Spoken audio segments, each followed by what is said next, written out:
Halo sahabat bicara, ketemu lagi dengan saya Viral Verina di podcast Sabi, sahabat bicara semua kita bahas di sini.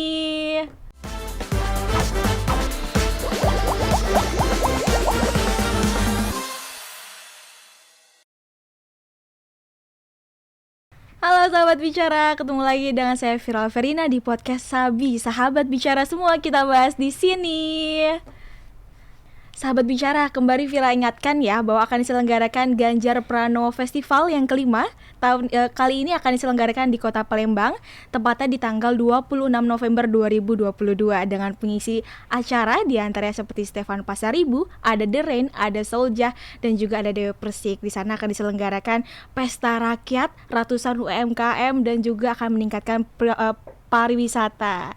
Dan untuk episode kali ini Vira sudah bersama dengan narasumber Kak Fauzan. Halo Kak Fauzan.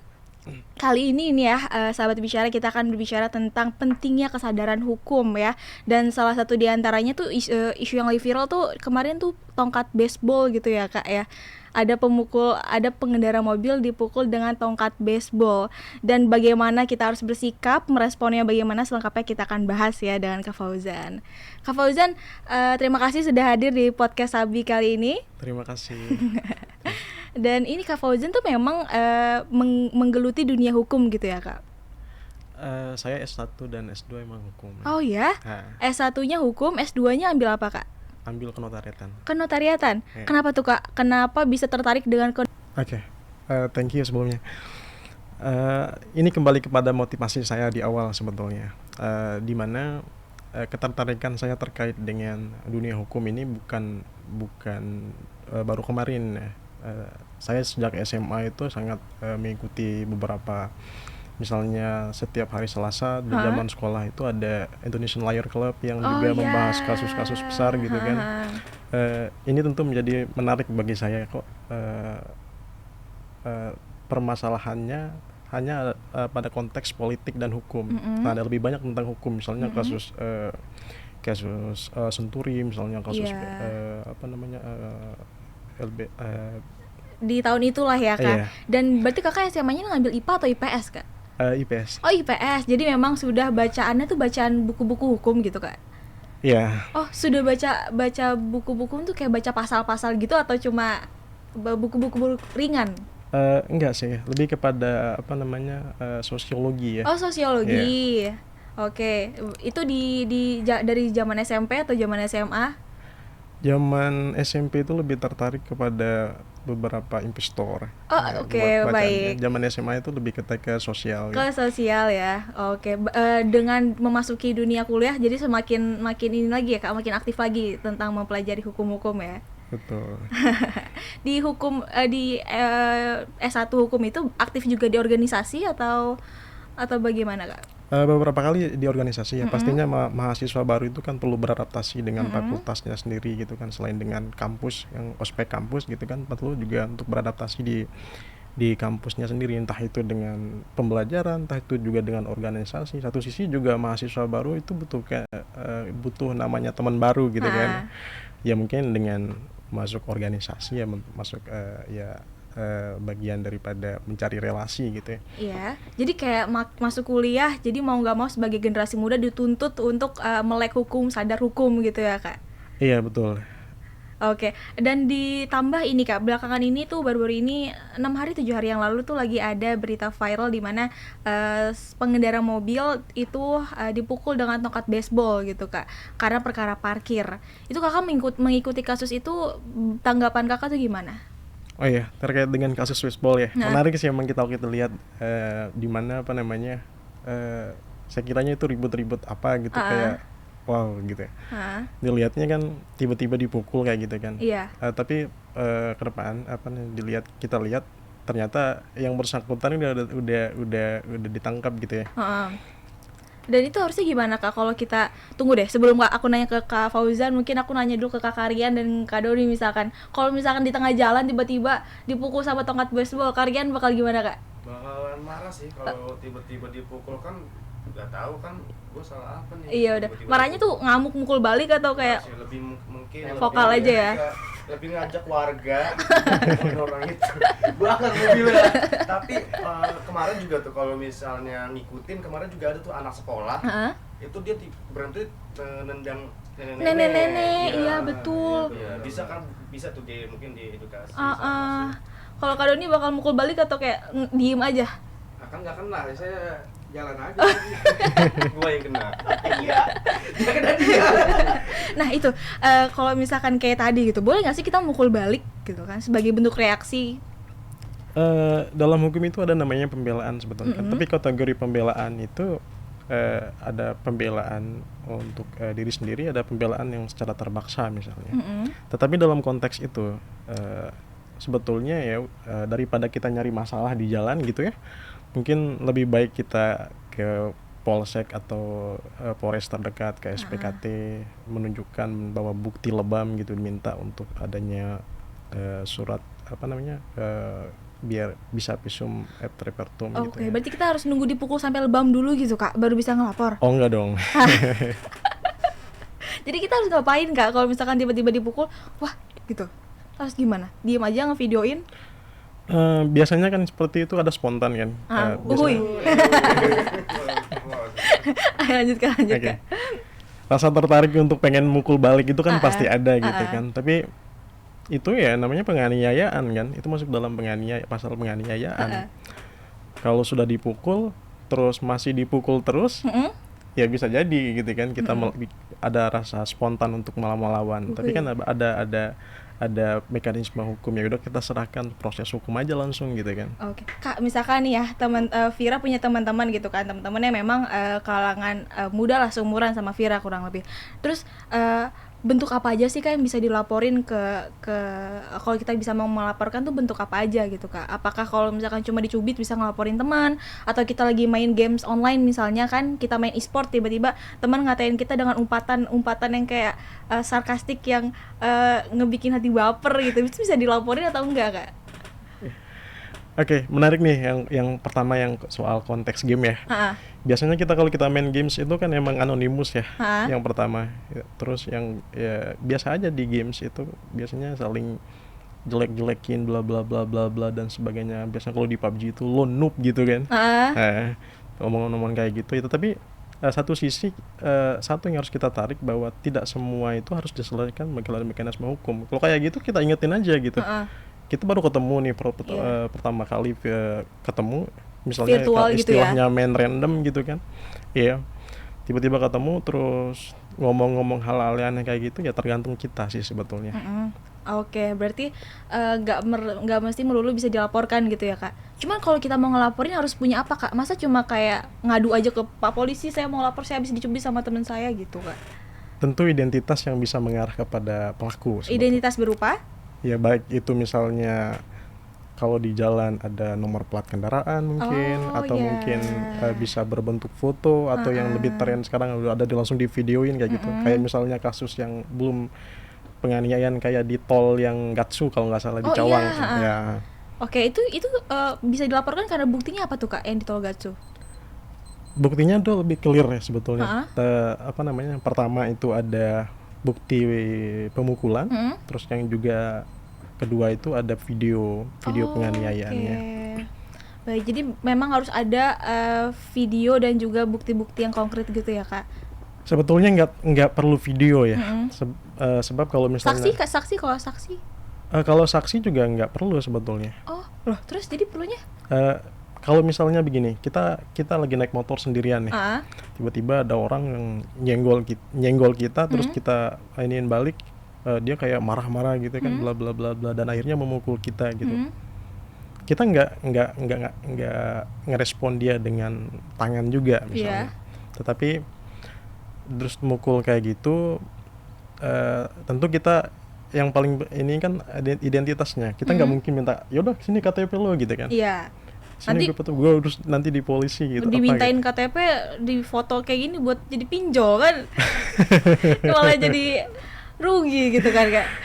Setidak-tidaknya ada satu dokumentasi entah foto atau video yang bisa mengarah ke pelaku. Oh gitu, oke, berarti ya harus ada foto atau video. Dan yang baru-baru ini juga nih ya Kak, aku ngelihat di Twitter tuh ada pengendara motor nerobos, dia tuh nerobos lampu merah. Kayaknya masih di sekitaran Jakarta Selatan, tepatnya aku lupa di daerah Blok M atau daerah mana. Jadi kayak dia cuma nerobos si Singamangaraja kalau nggak salah. Dia nerobos, untungnya ada pengendara mobil yang ada dashboard cam-nya gitu.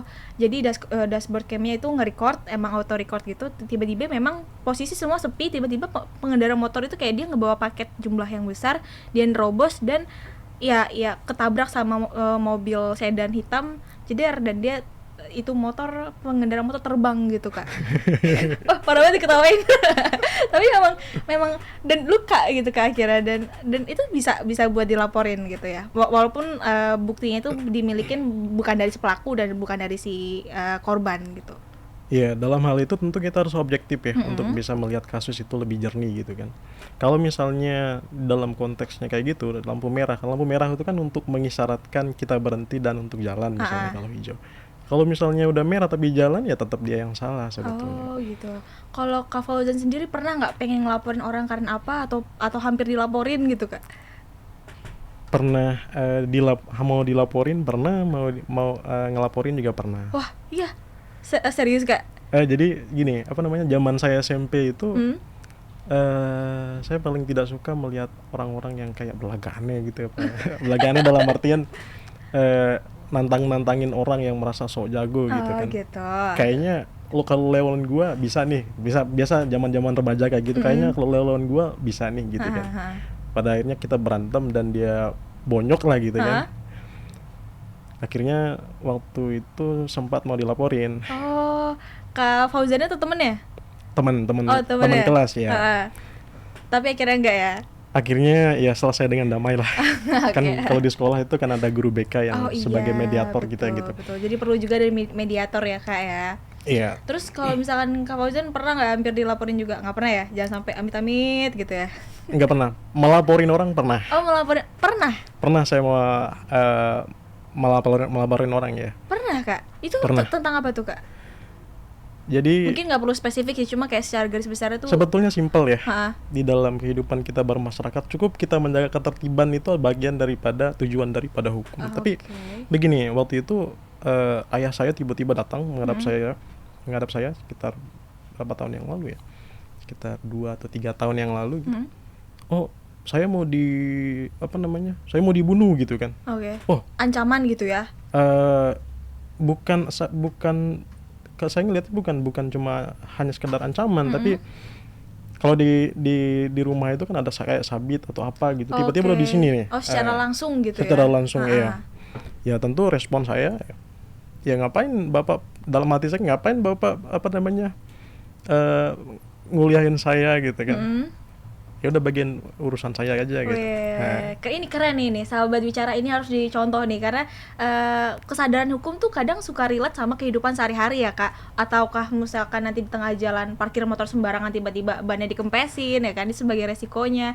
Sama pun juga dengan kejadian yang Kak Fauzan tadi ceritakan gitu. Jadi memang harus melek hukum, rasional, tenang dulu gitu ya Kak. Jangan tiba-tiba langsung membabi buta gitu Kak. Iya betul. Jangan main hakim sendiri. Ada prosedur hukumnya. Prosedur hukumnya tuh gimana Kak tadi? Setelah ngelaporin, tunggu atau gimana lagi? Kita selesai secara kekeluargaan karena kebetulan waktu itu ya masih paman sebetulnya. Tapi kita sangat menyesalkan gara-gara hal yang sepele kok bisa seperti itu. Lagian juga dalam satu keterikatan keluarga gitu kan. Berarti memang harus pokoknya tenang dulu semuanya dengan kepala dingin gitu ya Kak. Selain itu juga Vira pernah nonton Kak salah satu film gitu, dimana kadang kalau kita ditangkap oleh aparatur gitu di tengah jalan, kalau di luar negeri itu bisa bilang kayak gini bilangnya, saya nggak mau bicara sampai saya punya pengacara gitu kan. Seorang berhak kan Kak kayak warga negara bicara seperti itu, di luar negeri sih, di Amerika gitu kan. Apakah itu juga berlaku di Indonesia Kak? Sebetulnya kewajiban untuk bicara atau tidak dalam konteksnya terdakwa atau tersangka gitu kan adalah hak yang juga dijaga oleh undang-undang gitu kan. atau kewajiban hak untuk tidak memberikan pendapat dalam suatu apa gitu. Misalnya ada yang nanya, nggak perlu dijawab, oh nanya gitu kan, nggak mungkin ya. Kalau memang tidak perlu dijawab ya udah tidak usah dijawab aja gitu. Ya misalkan ditangkap tangan tiba-tiba karena nggak tahu ataukah salah orang penangkapannya, tiba-tiba Vira ditangkap sama amit ya, coba misalkan gitu kan, kayak ditangkap Vira bilang saya nggak mau bicara kalau misalkan sebelum saya mendapatkan pengacara gitu, boleh nggak sih kalau di Indonesia? Boleh-boleh aja sebetulnya, tapi begini, biasanya kan dalam hal kayak gitu pengacara itu ada di proses pembuktiannya ya, di proses peradilannya. Satu, biasanya kalau orang yang tidak mampu kan ada dibantu hukum cuma-cuma dari peradilan, pengadilan. Terus ada yang memang sewa pengacara secara tersendiri. Tetapi yang perlu diyakini bahwa apa yang kita lakukan misalnya, ya kita merasa salah, it's okay, kita tetap jalan aja. Kalaupun kita tidak merasa salah, ya udah jalan aja gitu, ikutin aja prosesnya. Daripada misalnya kita melawan dan apa namanya kan polisi itu punya alasan pemaaf untuk bisa misalnya tiba-tiba apa gitu kan. Oke, jadi yang penting harus tenang gitu ya Kak ya. Tenang. Ini bicara tentang hukum Kak. Berarti hukum itu meningkatkan kesadaran hukum itu penting ya Kak di generasi muda ya. Untuk para generasi muda gitu, untuk melek hukum itu kayak suatu hal yang harus dilakukan gitu. Oh harus paham hukum itu ya wajib sebetulnya. Oke. Karena hukum itu kan ada di kehidupan kita sehari-hari juga ya. Oke, jadi melek hukum itu harus karena itu ada di kehidupan sehari-hari. Ini sejalan dengan perjalanan hidupnya Pak Ganjar Kak. Berarti kalau aku nerima dari informasi yang Kakak bicarakan ya, di mana Pak Ganjar ini beliau memang menggeluti dunia hukum, masuk ke FH UGM saat itu Kak. Beliau juga aktif di organisasi dan juga menjadi aktivis gitu pada saat itu. Dan hingga September yang lalu ini Pak Ganjar memberikan arahan kepada jajaran PMK Blora usai viral di mana ada salah satu istri perangkat desa yang memotong bantuan kompensasi BBM. Di sana Pak Ganjar itu memberi peringatan bila hal yang sama kembali terjadi bakal diproses hukum gitu. Bagaimana kemudian Kakak melihat hal ini gitu Kak? Pentingnya menanamkan kesadaran hukum dalam peranan figur seperti Pak Ganjar ini. Bagaimana Kakak melihat dampak positifnya? Saya kira ini suatu hal yang excited ya. Saya sempat beberapa kali baca portal berita ada bantuan BBM yang katanya dipotong gitu kan. Iya. Tapi begini maksud saya, sekelas gubernur mengetahui ada potongan BBM sebesar 20.000. Kalau kita ngeliat sebetulnya 20.000 itu nggak terlalu ini ya, tapi kali banyak dan itu dalam konteksnya bantuan. Maka Pak Ganjar sebagai orang nomor 1 di Jateng, beliau juga adalah sarjana hukum yang paham tentang hukum. Ya maka itu keren banget gitu lah. Salah satu yang harus diapresiasi gitu. Apresiasi banget. Sekelas gubernur tahu soal setingkat dusun kali ya, dusun di Blora atau di desa kalau nggak salah ya. Pak Ganjar memerintahkan jajarannya, ya udah untuk ditindak. Tapi satu sisi bahwa pengetahuan soal gubernur, tahu hal-hal kayak gitu itu excited ya. Oke, berarti menjadi satu figur kepemimpinan, satu figur pemimpin yang layak didukung gitu ya Kak? Bisa jadi. Berarti sosok pemimpin yang melek hukum dengan hal kecil pun seperti Pak Ganjar ini layak didukung untuk menjadi seorang pemimpin. Oh ya tentu dong. Oke. Kalau dalam hal kayak gitu, kepemimpinan itu kan nggak harus dengan hukum, bisa dengan memberikan pendidikan misalnya. Pendidikan sekecil apapun. Iya. Kepada bawahan atau apa pendidikan, entah itu bagi pendidikan karakter ataupun apa gitu kan. Oke, baik, harapan Kak Fauzan ini untuk generasi muda ini terhadap kesadaran hukum kita, itu ada yang mau disampaikan lagi Kak? Harapan saya ke generasi muda terkait dengan kesadaran hukum itu sebetulnya sederhana. Yang pertama tentu adalah bijak dalam bermedia sosial. Bijak di sini adalah kita melihat lebih objektif, karena media sosial itu kan tentang kehidupan, banyak hal tentang segi-segi kehidupan, ada pelaku, ada kegiatan dan sebagainya. Tentu lebih objektif dalam melihat kasus atau apa gitu. Iya, lebih rasional gitu ya, Kak. Iya, terus yang kedua terkait dengan masih dengan media sosial ya. Ya tentu lebih kreatif ya. Oke. Kita melihat bahwa media sosial ini menjadi kebutuhan kita. Scroll video itu menjadi rutinitas kita setiap hari gitu kan. Tapi saya ngelihat beberapa konten banyak sebetulnya yang tidak edukatif. Edukatif dalam arti kata edukatifnya itu dalam berbentuk memberikan kesadaran terhadap hukum. Ada banyak portal-portal hukum yang bisa dibaca misalnya, atau misalnya orang kan banyak yang terkenal seberapa kaya orang ini gitu kan. Di dalam hukum kan edukasi KPK misalnya terkait dengan kekayaan pejabat publik.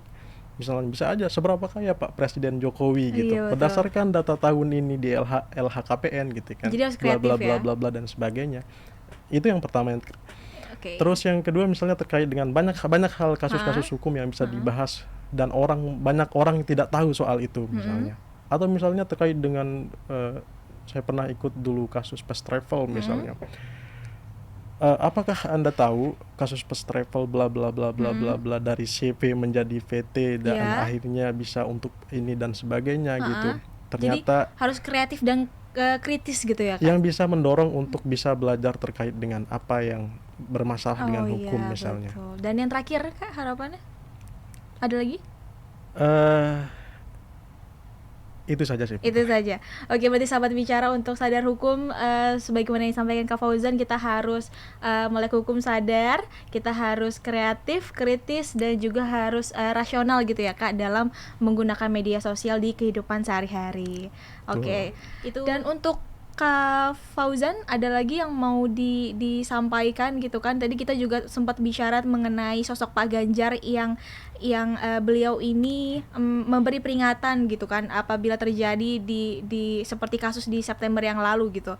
Bagaimana Kakak menilainya gitu, atau ada pesan-pesan yang ingin disampaikan lagi? Satu yang harus diambil atau dipetik dari Pak Ganjar ya terkait dengan itu. Pak Ganjar adalah orang Fakultas Hukum yang betul. tadi disampaikan. FHUGM. Seorang aktivis hukum juga. Aktivis gitu kan. Beliau adalah seorang gubernur. Tetapi satu sisi beliau paham bahwa tidak semua itu dia harus lakukan sendiri misalnya. Dia memberikan arahan kepada Pemkot Blora untuk misalnya urus dong ini kasusnya gitu. Kita tahu bahwa misalnya di dalam konteks itu kan BBM kan, BBM bantuan bantuan langsung kalau nggak salah,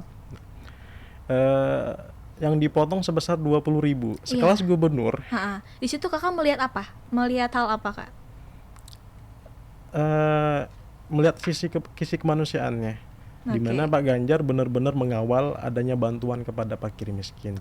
Kalau kita melihat lagi misalnya di dalam konteks hukumnya, banyak kejadian di lapangan misalnya, taruhlah di penanganan fakir miskin tuh kalau nggak salah di Undang-Undang Nomor 13 Tahun 2011 tentang penanganan fakir miskin, di pasal 13 ayat 3 misalnya, itu disebutin bahwa dengan memanipulasi data fakir miskin saja sudah berbentuk pidana. Baik. Apalagi yang dilakukan oleh yang bersangkutan, dimuat dalam pasal 48 undang-undang yang dimaksud.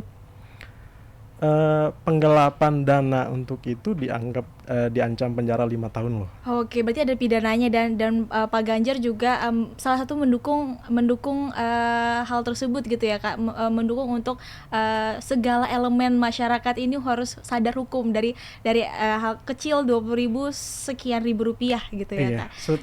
Secara tidak langsung Pak Ganjar memberikan pendidikan hukum. Iya betul banget. Jadi sahabat bicara, kita harus sadar hukum dari hal kecil pun. Ya, ingat kembali lagi Fira mention lagi, harus sadar hukum. Hal sekecil apapun, bayar parkir 2.000 perak, harus sadar hukum, oke? Sahabat bicara, itu dia tadi pembicaraan kita mengenai kesadaran hukum dengan narasumber Kak Fauzan. Bagaimana kita harus sadar hukum dengan menanggapi fenomena secara rasional. Kita juga harus kreatif dan kritis menanggapi peristiwa di sekitar. Sahabat bicara, kembali Fira ingatkan akan diselenggarakan Ganjar Pranowo Festival kelima, dan kali ini diadakan di Kota Palembang di tanggal 26 November 2022 dengan sejumlah pengisi acara seperti The Rain, Stefan Pasaribu, Soljah, dan juga Dewi Persik. Untuk sahabat bicara pantau, update-nya bisa diikuti di media sosial kita, ada di Instagram, dan juga ada di Twitter, dan di Facebook. Untuk sahabat bicara dapatkan merchandise yang seperti di belakang Vira ini, ada topi, kemeja, ada mug, dan juga ada tumbler di sini. Bisa teman-teman sahabat bicara dapatkan di berbagai platform e-commerce ya, seperti di Shopee dan juga di Tokopedia. Itu dia pembicaraan kita untuk episode hari ini. Saya Vira Alverina dan narasumber Kak Fauzan pamit undur diri. See ya.